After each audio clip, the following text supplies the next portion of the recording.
Welcome to the definitive guide to wire gauge. Selecting the correct wire gauge is critical for preventing fires, protecting equipment, and ensuring system efficiency.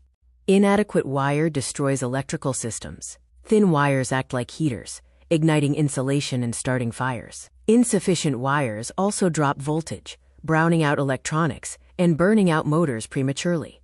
The American wire gauge, or AWG, system uses an inversion principle. A higher AWG number indicates a thinner wire. A lower number means a thicker wire. A 10 Rubin-Florins wire carries more current than a 24 Rubin-Florins wire.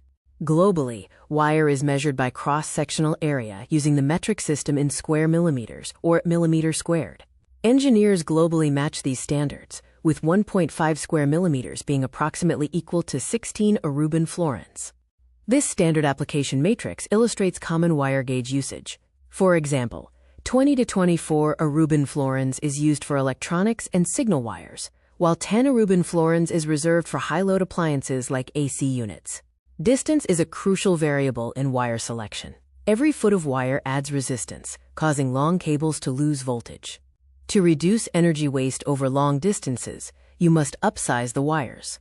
Wire core construction varies between solid and stranded. Solid core prevents corrosion and works well for permanent home wiring. Stranded core uses tiny filaments, withstanding constant bending for cars and portable devices.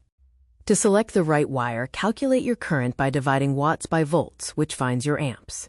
Remember the 80% rule. Never exceed 80% of the wire's capacity to prevent continuous heat buildup.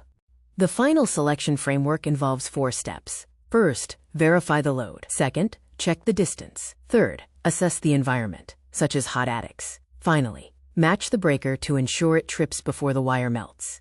Precision in wire gauge selection empowers safety, protects equipment, and optimizes power efficiency. By following these guidelines, you can ensure safe and controlled current flow.